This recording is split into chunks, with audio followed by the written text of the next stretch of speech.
কেদারনাথ যেতে গেলে নাকি স্বয়ং বাবা মহাদেবের ডাক পেতে হয়। শুধু কেদারনাথ নয়, যে কোনো হিন্দু তীর্থস্থানে যেতে গেলে সেই তীর্থস্থানে অধিষ্ঠিত সেই ভগবানের ডাক পেতে হয়, তবেই সেই তীর্থস্থানে যাওয়ার ভাগ্য হয়। এটাই শুনে আসছি।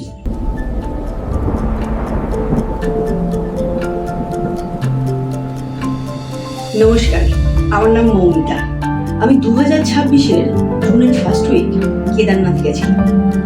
এত পরিমাণ মানুষ কেদারনাথ যাচ্ছেন এই রিসেন্ট টাইমে, আফটার কোভিড, মানুষের সঙ্গে সঙ্গে ঘোড়া আর খচ্চরের এত ভিড়, ওই রাস্তাটাকে আমার মনে হয়েছে একটা নরকের রাস্তা। আমি যাচ্ছি স্বর্গে। ডেভেলপমেন্টের নামে যেখানে সেখানে যা খুশি একটা বিল্ডিং তুলে দিলাম, হোটেল বানিয়ে দিলাম, একটা ধর্মশালা খুলে দিলাম, দোকান বসিয়ে দিলাম, যেখানে যেখানে প্লাস্টিক ফেলা হচ্ছে, যেখানে খাচ্ছি সেখানেই নোংরা করছি, নদীতে যখন তখন যা খুশি তাই ভাসিয়ে দেওয়া হচ্ছে। এই যে জিনিসগুলো আমরা দিনের পর দিন করে গেছি, যার ফল 2013 ফ্লাডটা। উত্তরাখণ্ডের ছোট্ট স্টেট, যেই স্টেটের একটা ছোট্ট জায়গা কেদারনাথ, 2026-এ রেকর্ড করেছে 25 দিনে 5,23,582 মানুষ ওই রাস্তায় গেছে। 2025-এ 19,62,000, 2024-এ 16,52,000, 2023-এ 19,61,000। অত মানুষকে অ্যাকোমোডেট করতে গিয়ে যতগুলো হোটেল রাখতে হয়, যে পরিমাণ খাদ্য, জল, আরও যা যা প্রয়োজন মানুষের, এই সমস্ত রসদ ওখানে সরবরাহ করতে যে পরিমাণ ডেভেলপমেন্টের দরকার হয়, সেই ডেভেলপমেন্টটাই তো কেদারনাথের ক্ষতি করছে। আমার একটাই বক্তব্য, যে এই এত মানুষের চাপ কেদারকে দিচ্ছি আমরা, তার ফল কি? 2013-র মতো আবার একটা ডিজাস্টার।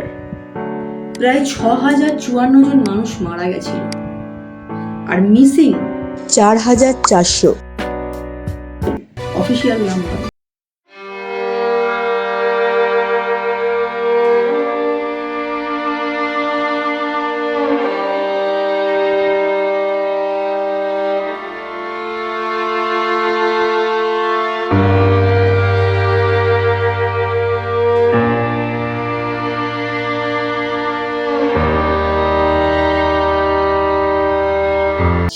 তো কেদার পৌঁছে আমি যখন আমার বন্ধুদেরকে জিজ্ঞেস করলাম, এই কেদারে এত ভিড় কেন, এত মানুষ হঠাৎ করে কেন আসা শুরু করেছে, তো আমার বন্ধু বান্ধবরা অদ্ভুত সব উত্তর দিল। তার মধ্যে একটা হলো যে এখন তো ইনস্টাগ্রামের যুগ, তাই ইয়াং পপুলেশনটা বেড়েছে।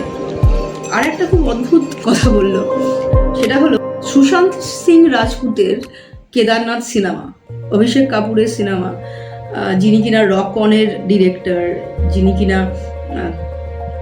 কাইপোছের ডিরেক্টর, তারই তৈরি কেদারনাথ। আমার মনে হয় আমি কেদারনাথ গিয়ে বাবা মহাদেবকে কিছুক্ষণের জন্য বিরক্ত করে এসেছি। আমারই মতো লক্ষ লক্ষ মানুষ যাচ্ছে পূর্ণ করতে, নাকি বাবা মহাদেবকে বিরক্ত করতে? বাবা মহাদেবকে বিরক্ত করা মানে হিমালয়কে বিরক্ত করা, যে হিমালয়কে বলা হয় দ্য সেফগার্ড অফ ইন্ডিয়া। আমার মতে কেদারনাথ ভ্যালিতে প্রতি বছর এইরকম রেকর্ড ব্রেকিং ভিড় হওয়ার প্রধান কারণ হলো 2013-র উত্তরাখণ্ড ডিজাস্টার থেকে কেদারনাথ মন্দিরটা একেবারে অক্ষত থেকে যাওয়া। এই বিষয়টাই মানুষের কাছে সব থেকে বড় উৎসাহের কারণ হয়ে দাঁড়িয়েছে। আপনার কি মনে হয়? প্লিজ কমেন্ট করে জানাবেন, আর এই চ্যানেলটাকে সাবস্ক্রাইব করে দিয়ে আমাদের পাশে থাকবেন। অসংখ্য ধন্যবাদ।